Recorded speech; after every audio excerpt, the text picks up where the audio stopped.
impartir la cátedra, y entonces pues les envié ahí algo para que no sintieran aburrimiento en esa hora del curso, ¿verdad? Entonces, de primero quiero preguntar si pueden ver la presentación, si me escuchan de buena manera, si pueden ver mi imagen de buena manera también. Sí, licenciado.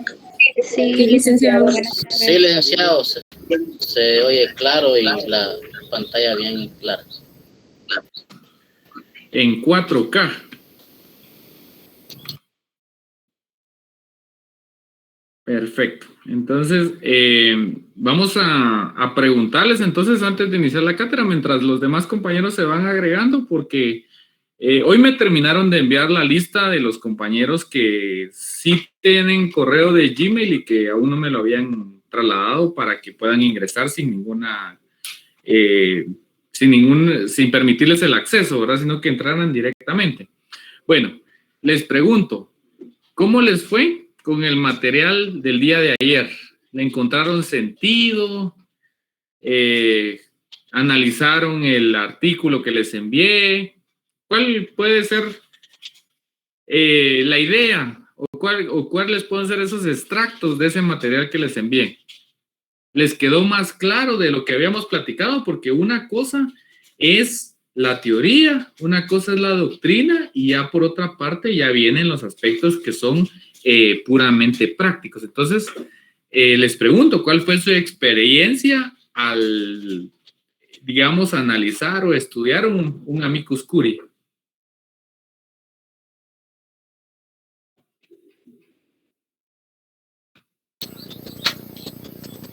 Sí, licenciado, con relación a mi persona, yo lo que hice mi análisis es con relación a amicus curiae.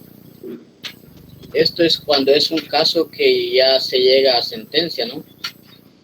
O de medidas provisionales. Entonces es donde cualquier ciudadano puede hacer su opinión, o ya sea presentar un amparo, ya sea en grupo, o ya sea como organizaciones no gubernamentales o como organizaciones internacionales, ¿no? Que pueden presentar ante un tribunal correspondiente la petición la petición pertinente en el caso de que se esté desarrollando en su momento, y el presidente de dicho tribunal es el que determina si lo acepta o en favor o en contra. Exactamente. Gracias, Jeremías. ¿Alguien más que tenga un aporte respecto a esa situación? Lick, buenas tardes. Muy buenas tardes, Humberto. Yo estaba hablando con un amigo que es abogado y él me dice que no es común el amicus curiae aquí en Guatemala, solo como es internacional, dice él, solo se aplica en derechos humanos internacionales, ¿verdad? Así como en el caso de este ejemplo que nos hizo llegar Astre. Entonces, él dice que sí es aplicable porque es internacional, ¿verdad? Pero aquí en Guatemala propiamente no es común. Exacto. Ajá, muy bien. ¿Alguien más? ¿Alguien más sí entendieron la figura? Yo creo que sí, ¿verdad? Yo creo que, y lo más importante, Alex Humberto dice que sí, no es muy común que se presente.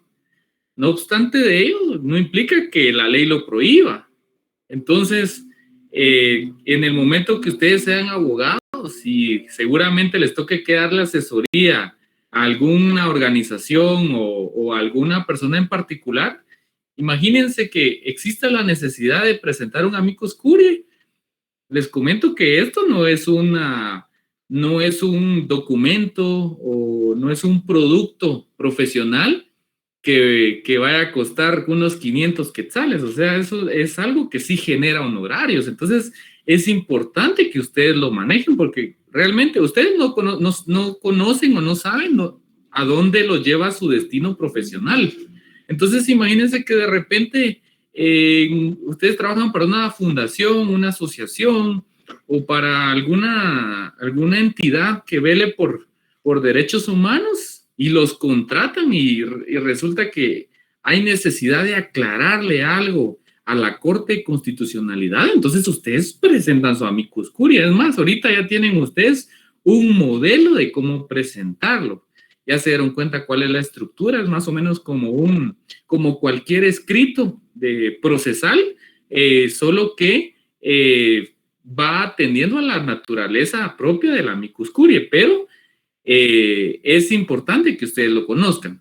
Bueno, otra situación que ya debe quedar clara es que en Guatemala no está regulado taxativamente, sino como en algún momento, creo que Jeremías fue el que dijo en su momento que el amicus curiae se fundamentaba en el artículo 28 constitucional, en el derecho de petición.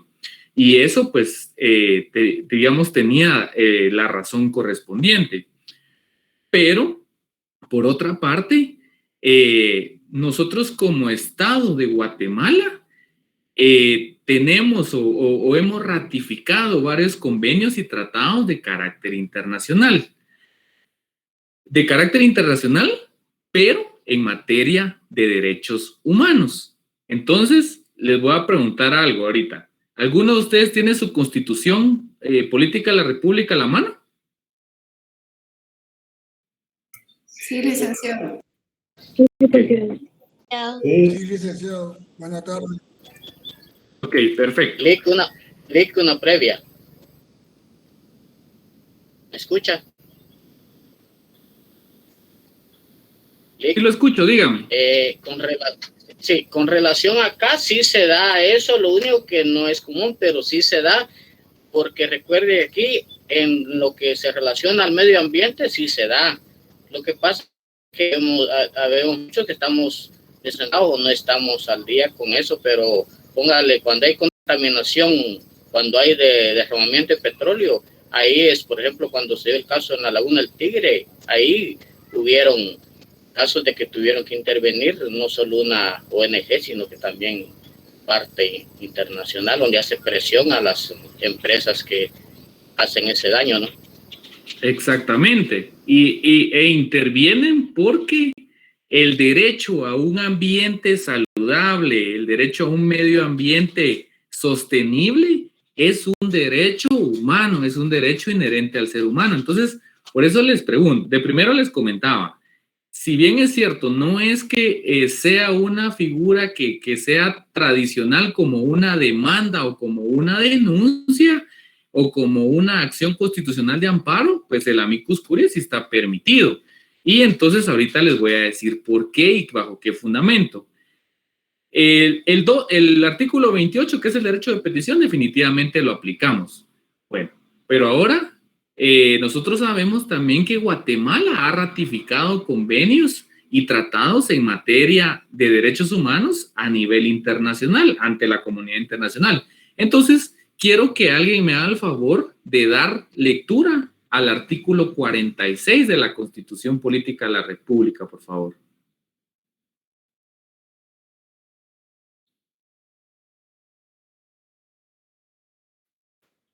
Artículo 46, preeminencia de derecho internacional. Se establece el principio general de que en materia de derechos humanos, los tratados y convenciones aceptados y ratificados por Guatemala tienen preeminencia sobre el derecho interno. Exactamente. Entonces, ¿qué sucede? ¿Cuál fue el artículo que leímos ayer donde sí se fundamentaba y sí estaba, digamos, prácticamente consignado el tema del amicus curiae? ¿Qué fue lo que leímos? ¿Cuál era ese documento? ¿Cuál era ese cuerpo normativo internacional?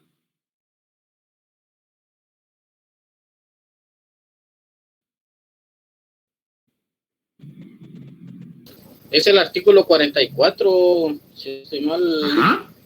¿44 de dónde? Sí, ¿Del Código Civil, del Código reglamento.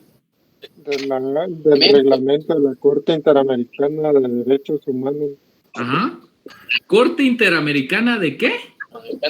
De derechos humanos. Ok, entonces, Corte Interamericana de Derechos Humanos. ¿Y qué establece el artículo 46 constitucional?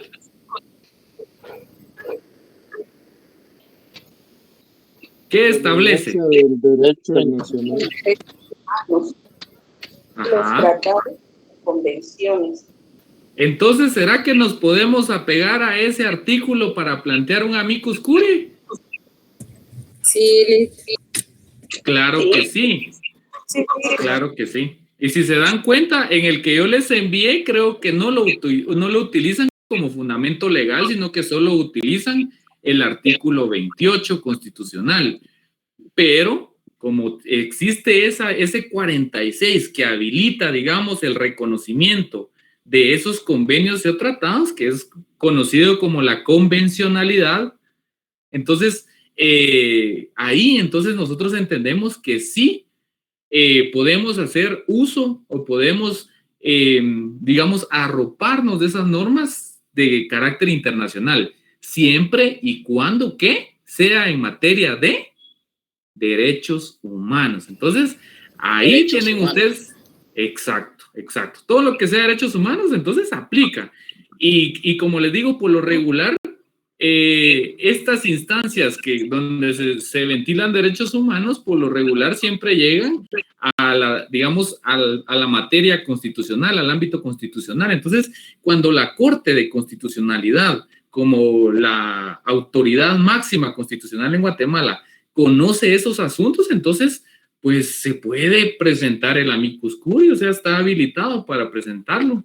Entonces, ya tienen ustedes el modelo, ya saben cómo funciona y hay muchos casos en Guatemala. Y como les digo, no cualquier persona va a asesorar de esa manera de presentar un amicus curiae y el costo que implica también en honorarios. Entonces, si usted sabe hacer un amicus curiae y usted le menciona a su patrocinado o a la entidad que está representando de cuál es la finalidad y en qué consiste, pues seguramente le va a ser muy atractivo. Entonces, es bueno que conozcamos eso. Estos son aspectos, digamos, si lo vemos desde un punto de vista del derecho actual vigente, son aspectos como constitucionales. Inclusive la doctrina menciona que este amicus curiae se ha presentado como por una situación de tradición o de costumbre constitucionalista, pero ya nos dimos cuenta que sí tiene un sustento legal, ¿verdad? Y estamos desarrollando el tema porque resulta que el término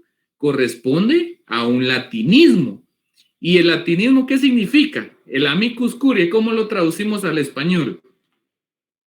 Amigo de la corte. Exacto. Entonces ya ya vamos agarrando un sentido de qué es esta figura. Como les digo, aparentemente, si cualquiera nos escuchara en este momento, diría, están dando una clase de derecho constitucional, pero no es así, sino que lo que estamos estableciendo es que hay figuras que siguen trascendiendo, hay figuras que incluso pues no tienen un sustento expresamente interno, un fundamento, un sustento legal específicamente interno, pero hay una norma constitucional que me habilita para que yo pueda legitimarme o pueda hacer uso de otros derechos que están consignados en otros normativos de carácter internacional, como son los tratados y convenios, pero siempre entre comillas, ¿qué?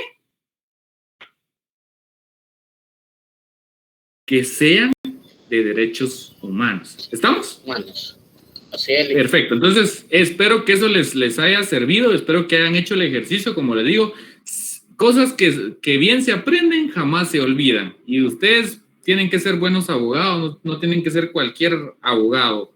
Entonces, si les preguntan, ustedes están en la capacidad de entrarle a lo que sea. Lick, solo una pregunta. Dígame. En este ejemplo, el amicus curiae se presentó para una apelación. Ajá. ¿Siempre es aplicable para apelación o tiene otra otra función. Fíjense que, recuérdense que en Guatemala, en materia ordinaria, prácticamente solo hay dos instancias, la primera y la segunda. Y parece eso como que una explicación adicional, pero solo hay dos instancias. En materia constitucional, cuando nosotros acudimos a la Corte de Constitucionalidad, es porque hay amparos en única instancia. Y, por otra parte, cuando otro órgano jurisdiccional, como por ejemplo la Corte Suprema de Justicia, constituida en un tribunal extraordinario de amparo, emite una sentencia, nosotros podemos acudir ante la Corte de Constitucionalidad para presentar una apelación, pero no cualquier apelación, sino una apelación de amparo. Entonces, prácticamente ahí también vemos esta situación de estas dos instancias. Entonces, ¿qué significa? Que eso, como les digo, por tradición se presenta en la Corte de Constitucionalidad, pero no hay nada que me restrinja o que me prohíba que, por ejemplo, yo pueda presentarlo en otro juzgado que conozca en materia constitucional. Ustedes ahorita se sentirán confusos, pero les voy a comentar algo. Disculpen que nos salgamos del tema, pero igual siempre sigue siendo materia de examen, aclaro, pero hay algo importante que ustedes deben saber. Cuando hablamos del ámbito constitucional, no solo pensamos en la Corte de Constitucionalidad. Resulta que ese organismo judicial que conocemos nosotros, cuya función yo creo que es el del conocimiento de todos, que es la administración de justicia, o sea, la administración de justicia vista como un ámbito ordinario. Entonces usted conoce un juzgado penal, conoce un juzgado de familia, conoce una sala de apelaciones penal, una sala de apelaciones civil, etcétera. Y ahí se van a conocer asuntos de esas materias, es decir, una demanda laboral pues se conoce por un juzgado de instancia laboral. Por ejemplo, una denuncia que se judicialice se va a conocer por un juzgado del ramo penal. Una demanda de alimentos la va a conocer un juzgado de familia, ¿verdad? Un juicio de rendición de cuentas lo va a conocer un juzgado civil. Bueno, eso conocemos nosotros del organismo judicial, es decir, administrar justicia es su función, pero hay momentos en los que estos mismos juzgados que son ordinarios se convierten en juzgados o se convierten en órganos de materia constitucional. Entonces, por eso ustedes en algún momento, cuando ustedes ya empiecen a interactuar con la carrera, se van a dar cuenta que, por ejemplo, hay juzgados de primera instancia, hay salas de apelaciones, la Corte Suprema de Justicia conocen de materia de amparo.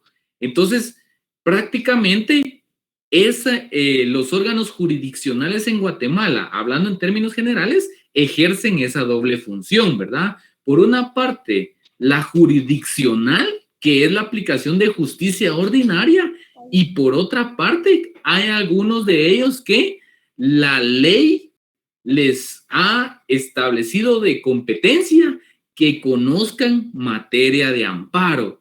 Y cualquier apelación que se presente en esas sentencias de amparo debe ser conocida por la Corte de Constitucionalidad, ahí sí, como máxima autoridad de defensa, digamos, de derechos constitucionales. Entonces, esos son los escenarios que hay. Entonces, por eso les digo, esto lo puede presentar uno en cualquiera de estas instancias, ya puede hacer en la sustanciación de un amparo, por ejemplo, del amparo desde que se presenta, desde su interposición hasta su sentencia, o en su caso, si se impugna ese amparo y se plantea una apelación de amparo, también se puede presentar el amicus curiae porque no hay una norma que me lo prohíba, no hay algo que me lo restringa. Entonces ustedes pueden hacer uso de esa figura en el ámbito constitucional bajo una estrategia de litigio. Y entonces ustedes van a decir, bueno, yo creo que este es el momento oportuno para presentarlo. O yo, no creo que ahorita, mejor no, ahorita estamos en la fase de prueba, no, mejor esperemos antes de que emitan la sentencia. Entonces, ustedes van a decidir de acuerdo a la estrategia que ustedes vayan generando y, por supuesto, tener algo muy claro. Esto no vincula al juzgador o al magistrado.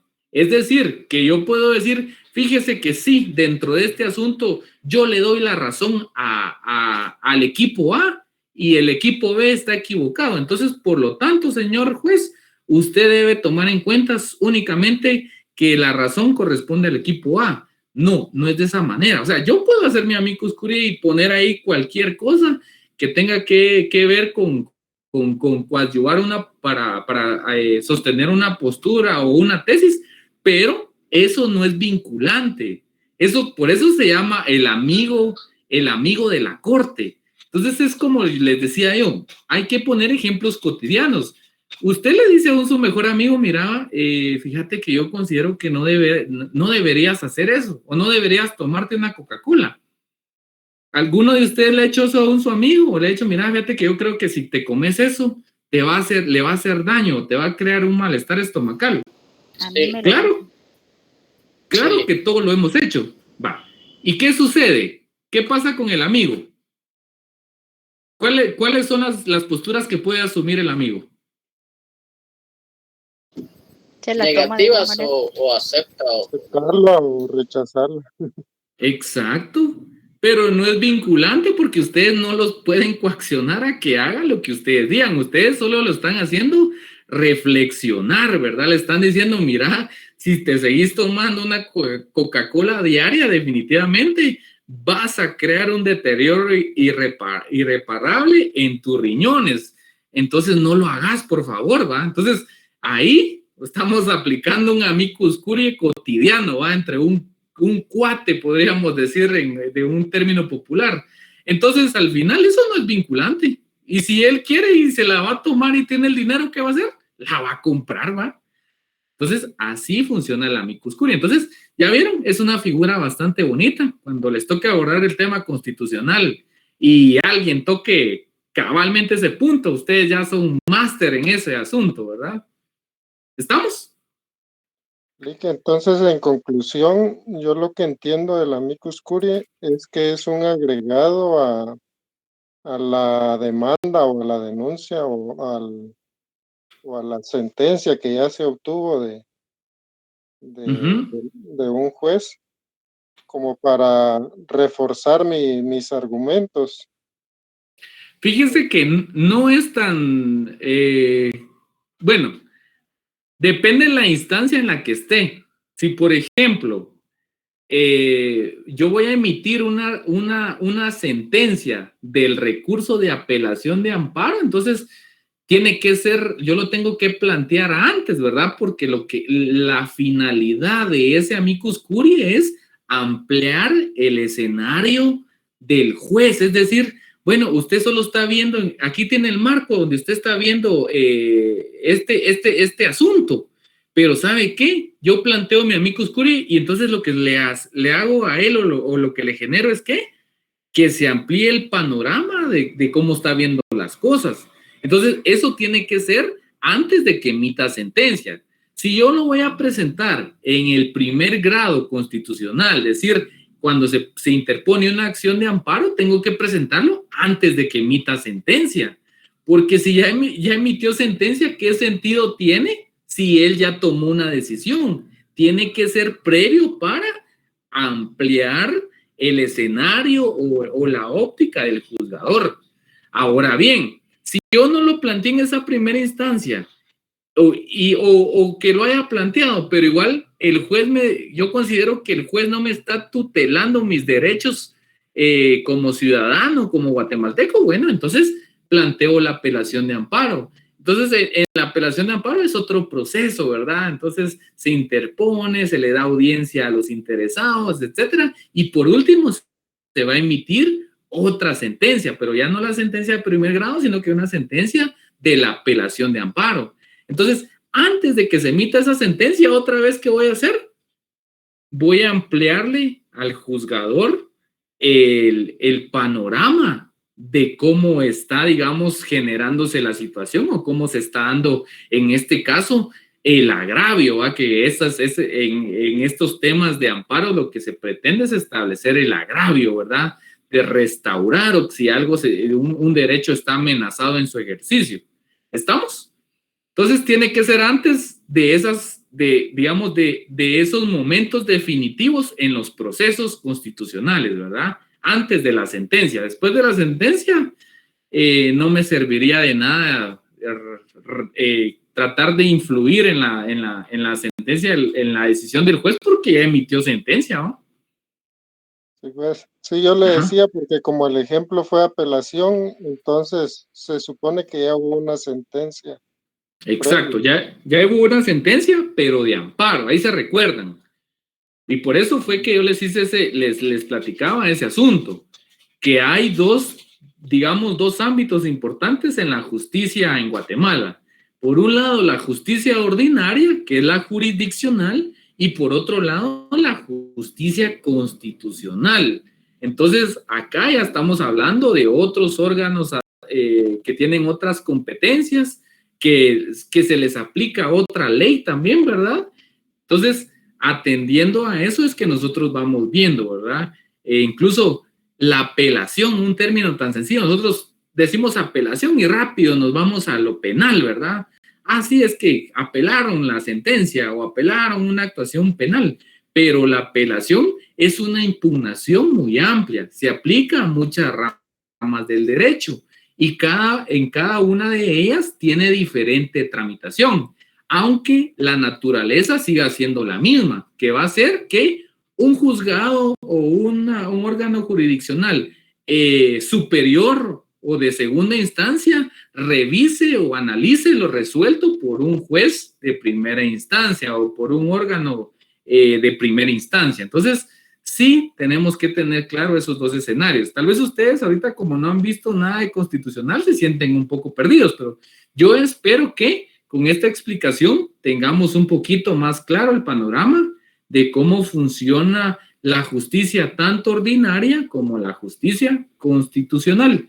Y entonces el amicus curiae, por nada del mundo lo vayan a plantear en la justicia ordinaria. Nunca lo vayan a plantear ahí.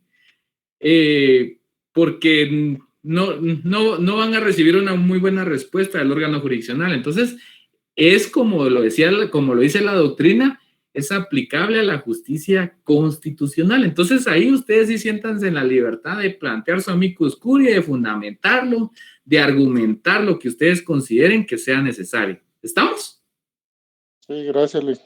Ok, perfecto. Ahí, clase de constitucional incluida. Entonces, y eso van a ver, ahí me cuentan, si ustedes me ven en el futuro, ahí me cuentan si se los explicaron en derecho procesal constitucional. Ahí me dicen, Lick, fíjese que usted estaba equivocado con todo lo que nos dijo, ¿eh? O me dicen, mire, Lick, de verdad que usted tenía toda la razón. Ahí ustedes ya me contarán. Bueno, regresamos otra vez a Roma, ¿verdad? Entonces ya estuvimos mucho en Guatemala. Ya vimos... Dígame. Perdone el abuso. Fíjese que me costó mucho ingresar. Solicité varias veces ingresar para unirme a la clase. Ajá. Pero yo tengo una duda siempre respecto a este artículo. Porque aquí dice que de oficio se van a solicitar las pruebas útiles, escuchar testigos, perito u otro título. ¿A qué se refiere con ese otro título o testimonios? Perdóneme. ¿Qué disposición me está leyendo? En el artículo 44. Ajá. ¿Sí? Ahí. Yo no lo tengo en la mano ahorita, le comento, pero hágame el favor de darle lectura. Pues no lo tengo en la mano, sino que solo lo que yo resumí. Dice que procede de oficio a solicitar las pruebas que considere útiles o convenientes, escuchar testigos, perito u otro título o testimonios pertinentes. Ah, ok. Perfecto. O sea, ¿qué significa esto? Y vamos otra vez al aspecto de la cotidianidad, de la naturaleza de esta famosa figura constitucional o de esta... ¿Perdón? Aquí podrían ser otros, como tal vez médicos, forenses. ¿Podrían ser estos? Exactamente. Entonces, miren, pues. Otros títulos. Ajá, por eso como dice otros títulos, yo lo comprendí como médicos, forenses, la policía también podría ser. Fíjese que como recordemos que esta normativa o esta estipulación es un convenio internacional. Entonces significa que no se van a utilizar los términos específicos de la legislación guatemalteca. Entonces, hay unos ejemplos que no se los puedo dar porque ustedes todavía no los confundiría más, pero cuando hablamos de documentos o de títulos, nosotros los podemos interpretar como escritos, como una certificación, como un oficio, etcétera. Regresemos al ejemplo cotidiano del amigo. En esa cuestión de la Coca-Cola. Regresemos a ese punto. Bueno, yo le digo a mi amigo, mira, fíjate vos de que te hace mal tomar Coca-Cola, entonces definitivamente ya no lo sigas haciendo. Ah, bueno, va a decir él, pero ¿y qué con eso? Entonces viene usted y resulta que usted consiguió un análisis o un estudio de un médico especialista en los riñones, ¿va? O por ejemplo, consigue usted el testimonio de una persona que falleció por el excesivo consumo de la Coca-Cola. Entonces, ¿usted qué le va a decir a su amigo? Mira, no tomes Coca-Cola, mira, te va a hacer daño. Ah, bueno, pero ¿y cómo sabes vos que me va a hacer daño? Mira, aquí hay un certificado médico, aquí hay un estudio médico, mira, aquí está, revísalo. Mira, fíjate que aquí hay un testimonio de una persona que por tomar Coca-Cola a los 3 tiempos, mira, tiene ahora insuficiencia renal. Mira, fíjate que aquí hay un comunicado de la Organización Mundial de la Salud donde dice que las bebidas gaseosas como la Coca-Cola te pueden generar, por ejemplo, cálculos renales, etcétera. Entonces, ¿qué pasa? ¿Qué estoy haciendo yo ahí? Convenciendo a mi amigo, no solo con lo que yo le estoy diciendo, sino que por aparte estoy aportando documentos, estoy aportando instrumentos, o ¿cómo es la palabra que dice ahí que le da duda a usted? Gracias, licenciado. No, justo eso que dice, que puede escuchar testigos, peritos u otro título. O sea, mi duda era solo ¿qué otro título? Pero ajá, creo que... por ejemplo, estos temas son interesantes, entonces entrémosle, es interesante. Por ejemplo, Alex Humberto hablaba del tema que se dio con unas mineras. ¿Así es, Alex Humberto? ¿Usted mencionó algo del tema de unas mineras? No, ¿Quién fue el que mencionó el tema de las mineras, de los amicus curiae con las mineras? Fui yo, licenciado. Ah, va, perfecto. Bueno, entonces les pregunto a ustedes ya son abogados ahorita ya son colegiados 35,000 para adelante, ya son abogados y bueno, perfecto. Entonces resulta que los contrata uno de estos grupos afectados con este tema de la minería. Perfecto, entonces le dice usted, fíjese que sí vamos caminando con el amparo y sí se están respetando las fases y todo, pero sería apropiado que nosotros presentemos un amicus curiae, porque así hay cosas que no se reflejan en el expediente, entonces es necesario que nosotros le digamos al juzgador o al magistrado, decirle, fíjese que usted está observando solo desde este punto de vista, pero usted no se ha puesto a pensar que también está esta otra parte. Bueno, estamos ahí, estamos en ese caso. Todos somos abogados que estamos representando a esta organización comunal, digamos, a esta comunidad. Bueno, ahora les pregunto, todos somos abogados. Presentemos, que llegamos a la conclusión, vamos a presentar un amicus curiae. Perfecto. Entonces, ahora les digo, miren, ¿y cómo sabemos de verdad cómo funciona la extracción de lo que es la minería? ¿Será que y les pregunto, hay un especialista entre nosotros que sepa ese tema? ¿Será que alguien de ustedes ha extraído petróleo o no sé? Les pregunto. Licenciado, yo pienso que podría ser, por ejemplo, un químico en relación a lo que es la contaminación de los químicos en el medio ambiente, podría ser. Pero por eso por eso les preguntaba. Se está velando por los derechos de la tierra, ¿no? Exacto, pero por eso les preguntaba. Sí se está velando por ese derecho. Pero lo que yo les preguntaba, nosotros somos una corporación de abogados. ¿Será que nosotros estamos capacitados para conocer de este tema o no? Deberíamos, ¿no? No estamos capacitados. No, licenciado. Especialistas. ¿Será que si le pregunto a Estuardo Rodas y le digo, mire Estuardo Rodas, usted hágame una calificación de hidrocarburos y combustibles, ¿será que me puede clasificar eso, Estuardo? No, licenciado, porque esa no es su especialidad. Por eso, en el ejemplo que Astrid nos envió ayer para que analizáramos el ambiente,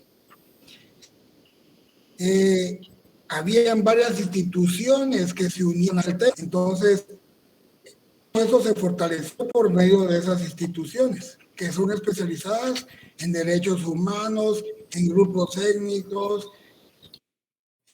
en todo eso, en cada ámbito. Entonces, eso fortaleció Cuscurí.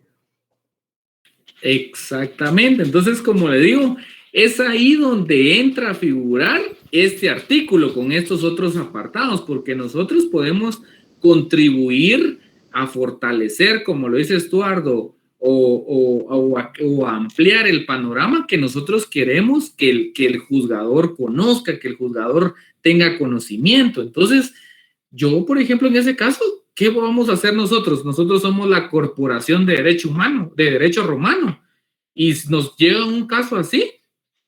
¿Qué hacemos? Nosotros tenemos que buscar a un especialista en la materia, porque esa no es nuestra especialidad. Y por eso desde tiempos antiguos se hizo una división del trabajo, ¿verdad? Y es por eso que cada uno tiene su profesión.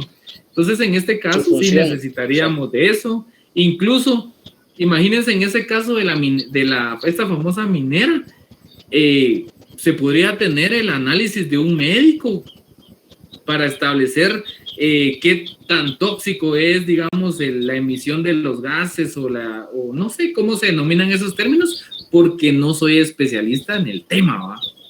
Dígame, Jeremías. Sí, de hecho, por ejemplo, las petroleras mantienen ese personal porque monitorean la tubería, que por ejemplo la de Río del Santo que corre hacia barrios, ellos tienen monitoreo en toda la tubería, y por lo mismo también tienen doctores para lo que es la contaminación, ¿va? O lo que dé efectos en la piel, ¿va? Entonces, para ello trabaja también lo que es la seguridad industrial. Entonces, exacto, todo ello permite que se haga un equipo de trabajo y se haga de mejor manera, a modo de que no tengan problemas con las autoridades, tanto locales como extranjeras, ¿no? Exactamente. Entonces, por eso les digo esto, o sea, todo esto del amicus curiae solo se genera cuando haya una duda sobre algún agravio, pues, y ahí tenemos esos ejemplos claros y de cómo, digamos, otras instituciones u otros especialistas nos ayudan a fortalecer nuestro amicus curiae. Entonces, el juez es igual que nosotros, porque el juez, digamos, ¿cuál es la profesión del juez? ¿Será que el juez es petrolero? ¿Cuál es la profesión de un juez en Guatemala? Ser abogado también. Dar sentencia a todos los procesos que se tengan que llevarse. Ajá, pero la profesión. ¿Será que un contador puede ser juez? No. Solo pueden ser jueces los abogados y notarios. Entonces, definitivamente, si nosotros no manejamos ese tema, nosotros como corporación de abogados de derecho romano, él tampoco va a conocer el tema. Entonces, ahí es donde entra la trascendencia de esta figura, porque entonces, a través de todos esos análisis va a decir el juez, es cierto, sí, definitivamente aquí hasta adjuntaron un estudio de un especialista, ¿va? Y el especialista concluye en que si se causa un daño, si hay un agravio. Ah, miren, aquí también hay otra constancia de un médico o de un laboratorio donde dice que las sustancias que se están generando producto de las actividades mineras está provocando daño en la salud de esa comunidad. ¿Será que cambia o no cambia la cosa respecto al panorama del juzgador? Sí, cambia. Sí, amplía el panorama. Sí, Ajá, entonces, por eso es que nosotros somos amigos de la corte. Y entonces nosotros como amigos le ampliamos el panorama o la visión. ¿Estamos? El conocimiento al juez. Exacto. Entonces, ¿ya vieron qué tan bonito que es entenderlo así? Y es algo, y eso ya, eso lo estamos viendo desde un ámbito nacional, porque la materia de derechos humanos no solo se queda aquí en Guatemala. Cuando se han violentado derechos humanos, digamos, con ciertas características, o la gente considera que el Estado no le ha garantizado esos derechos, va a organismos internacionales. Y por eso tenemos una Comisión Internacional de Derechos Humanos y tenemos una Corte Interamericana de Derechos Humanos. O sea, imagínense la trascendencia de eso. Ya no es un litigio a nivel interno, a nivel nacional, sino que usted va a ir a litigar a la Corte de Derechos Humanos, Corte Interamericana de Derechos Humanos. O sea, ya está aplicando todos esos tratados, todos esos convenios. Entonces, imagínense, ahorita solo vimos lo nacional, ¿verdad? Pero, como se dan cuenta, el amicus curiae también lo puedo aplicar a nivel internacional si mi asunto de violación de derechos o de derechos constitucionales llegara a trascender a nivel internacional. Dense en cuenta, entonces, la trascendencia de esta figura. Entonces, por ejemplo, si a mí me dicen, mire, licenciado, hágame el favor de presentar un amicus curiae ante la Corte Interamericana de Derechos Humanos, ¿será que yo le voy a decir, está bien, fíjese que yo 2,000 quetzales le voy a cobrar por el amicus curiae? ¿Piensan ustedes que a esos niveles se puede cobrar ese tipo de honorarios? No, licenciado. No. Y ahí es donde... 5,000, digo. Qué bonito, entonces vale la pena conocer esos temas, ¿verdad? Licenciado, una duda. Cuando nosotros ya utilizamos este amicus curiae, en ese momento nosotros ya nos volvemos un amicus curiae. Fíjese, Estuardo, que ahorita está pasando una patrulla acá y no le escuché lo que usted me mencionó. Ok, perdón. Es que en este caso que nos plantearon ayer, hay una explicación de amicus curiae. Y en esa misma explicación aparece el término amicis curiae. Eso ya somos nosotros como personas, o sea, a la hora de que nosotros ya utilicemos esta forma, ya nosotros ya somos unos amicus curiae, entonces. Exacto. Era lo que yo le decía de las locuciones latinas, que por ejemplo para nosotros lápiz es lápiz, ¿va?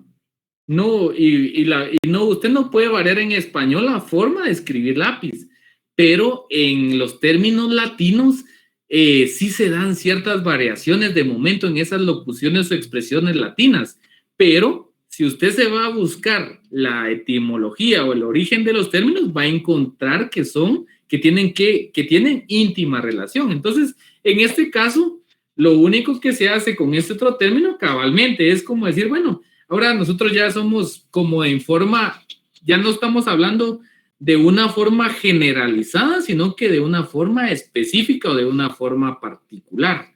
Así se deben entender estos tipos de términos cuando se dan estas variaciones.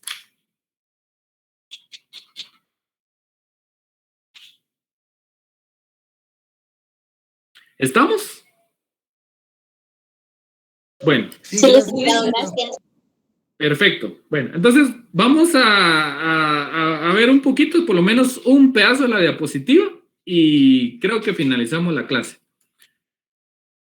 ¿Se recuerdan que estábamos hablando de el famoso antagonismo? A ver si se recuerdan. ¿Cuál era ese antagonismo de clases sociales en la fundación de Roma o en el tiempo de Roma? ¿Cuáles eran esas clases sociales antagónicas? Los plebeyos. Los plebeyos. Patricios. Sí. Ajá. Plebeyos. Exacto. Entonces, todas estas dos clases sociales siempre tuvieron antagonismo y lucharon por ser los legítimos o los que tenían el poder predominante en Roma, desde que se inició Roma hasta la caída del Imperio Romano. Entonces, tenemos que tener clara esa situación. Bueno, pero eso era solo un recuerdo. Resulta que se inicia a hablar en Roma de las organizaciones sociales. Entonces nosotros ya sabemos que en un momento a todos se les llamaba quirites y que se consideraba como ciudadanos únicamente a los patricios. Eso significaba que los plebeyos no tenían participación política. Bueno, derivado de esa explicación, entonces ya se empieza a hablar de, digamos, de organizaciones sociales que se daban en esa época romana. Entonces establece la diapositiva como subtítulo, gens. Cada una de las tribus primitivas se dividió en 10 curias. ¿Alguien se recuerda cuáles eran esas tribus primitivas? Etruscos. Ajá. Latinos y los sabinos. Exacto. Entonces, si se dividieron en 10 curias cada una, ¿cuántas curias habían? 100.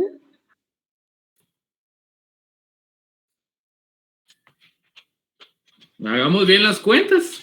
30, licenciado. Los demás serían... Son 3 tribus.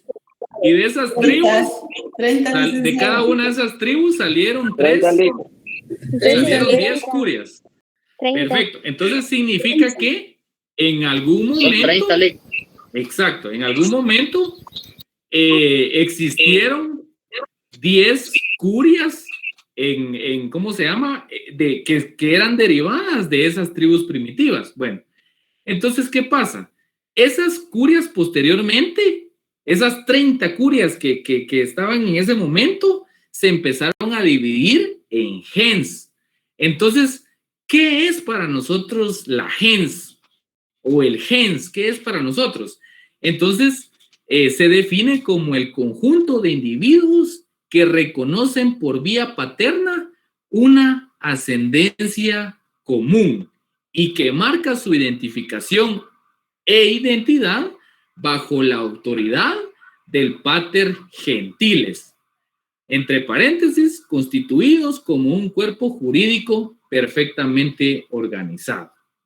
Bueno, entonces, digamos, así fue como se inició a ampliar, digamos, el elemento de la población en Roma. Teníamos las 3 tribus, que son prácticamente las fundadoras. De esas 3 tribus salen 10 curias de cada una de ellas. Significa que, haciendo la sumatoria, son 30 curias. De esas 30 curias, entonces, se generan las gens. Pero estas gens tienen una particularidad que se reconocen, dice, por la vía paterna de una ascendencia común. Bueno, perfecto.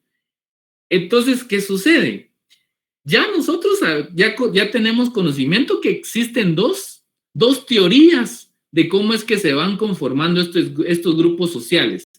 ¿A cuál de esas dos teorías corresponde el término o la organización de la gens? De los patriarcal.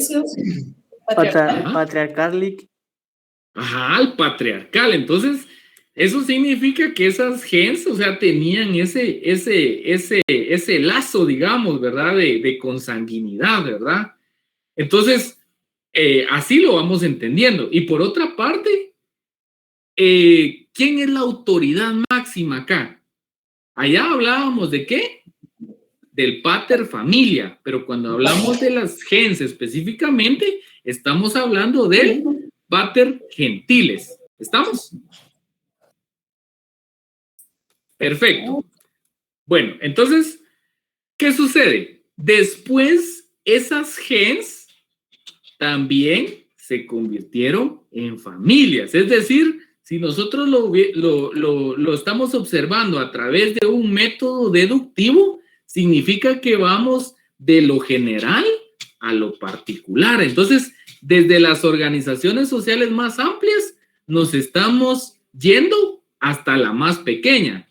Y hay un dicho o es una frase que aún se utiliza en la actualidad, que la familia, ¿qué? ¿Han escuchado ustedes esa frase? La familia es la... ¿Alguien lo puede completar? Es la base de la sociedad. La base de la sociedad. Exactamente. Entonces, si se dan cuenta, tiene un sentido estructurado deductivo. Vamos desde los grupos más amplios, se va reduciendo a las curias, se va reduciendo a las gens y, por último, tenemos como el término más compacto, digamos, a la familia. Y entonces, ¿qué significa la familia o cómo se percibía en ese tiempo? Entonces, establece la diapositiva. Constituida por otra rama que desciende de un tronco común, unidos por parentesco civil y no por los lazos de sangre, bajo la autoridad del pater familias, en cuya organización también estaba incluido el elemento patrimonial, conservando algunos caracteres comunes, tales como nombre común, culto común, jefe común, sepulturas comunes y otras actividades propias de la familia. Bueno, entonces les pregunto, de acuerdo a las teorías que ya vimos en su momento, ¿en dónde podemos encuadrar a la familia? En la teoría de Bonfante. Exactamente, porque aquí dice que están unidos por parentesco civil. Y yo les mencionaba que el parentesco civil se da o se genera cuando hay una adopción. Y entonces recordamos del famoso término en latín de la adopción. ¿Cuál era? Adrogatio, creo, Lick. Exacto. Y ese adrogatio tenía que tener una condición previa para poder darse en adopción, digamos, para que se pudiera dar esa emancipación, y era que tenía la condición de sui juris. Entonces, exacto, entonces nos vamos dando cuenta que todo tiene relación. Entonces aquí prácticamente ya cambia quién es se podríamos decir quién es el que tiene a cargo este grupo social. En la gens, el pater, ¿qué? Gentiles. Y en la familia, el pater familias. Entonces, son términos que son bastante populares en el derecho romano, pero obedecen a esta situación y pues ya sabemos nosotros diferenciar un aspecto del otro, ¿verdad? Uno donde puramente se atiende a lazos de consanguinidad y el otro que se atiende a lazos de parentesco civil o a lazos de adopción o personas que no, digamos que no devienen de un tronco común, ¿verdad? ¿Estamos? Disculpa, que es el virus. Pero también en este también está también lo de sangre, ¿verdad? Exacto. O sea, pues este es un híbrido, dirían por ahí. Y el híbrido significa que tiene prácticamente dos categorías. Cuando decimos que es sui juris, decíamos que era la condición que tenía una persona de tener derechos sobre sí mismo, de disponer sobre sus derechos. Entonces, en este caso, él se podía dar en adopción, ¿verdad? Él podía pertenecer en este caso, a una familia, pero se tenía que sujetar a la autoridad del pater familias. Entonces, eso es lo que significa sui juris, ¿verdad? Esa condición de que yo tengo mi propio derecho, soy dueño de mi propio derecho, yo dispongo de mi propio derecho. Así es que si yo me quiero unir a qué organización social, me uno. Si no quiero, pues tampoco, nadie me obliga, porque es bajo esa libertad que tenían, digamos, las personas en ese tiempo. ¿Estamos? Sí, gracias, Lic. Ok, entonces, para que nosotros tengamos claro, digamos, esa derivación o esa escalonada de cómo se va funcionando, vemos la siguiente diapositiva. Entonces, las tribus, ¿cuántas tribus eran, dijimos? 3. 3. De esas tribus, ¿qué pasó? Se dividió cada una de ellas en 10 curias.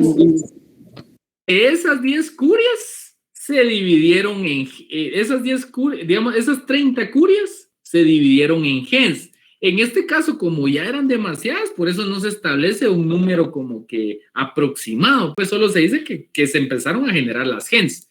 Y de las gens también se generaron familias. Entonces, ahí ya vemos nosotros la estructura social de cómo fue esa fundación de Roma, cómo fue esa evolución y, por supuesto, cuanto más grande era el grupo, pues también se tenía que ir ampliando el territorio. Y así es también como Roma, digamos, en un momento, pues a través de la milicia, realiza muchas conquistas, ¿verdad? Y cada vez que va conquistando otros grupos sociales o va conquistando otras provincias, la población cada vez se va haciendo más grande. Y entonces ellos van readecuando, digamos, su organización social. Y por eso es que después que terminemos de ver estos apuntes respecto a la organización social, vamos a empezar a ver la organización política. Y de último, vamos a dejar la organización jurídica, porque entonces van a ser en distintos momentos que se aplicaron, digamos, distintos ordenamientos jurídicos o distintas aplicaciones. Entonces yo creo que ya les toca la otra clase. Nos vemos el día de mañana, si Dios lo permite. Pasen feliz noche. Gracias, licenciado. Gracias.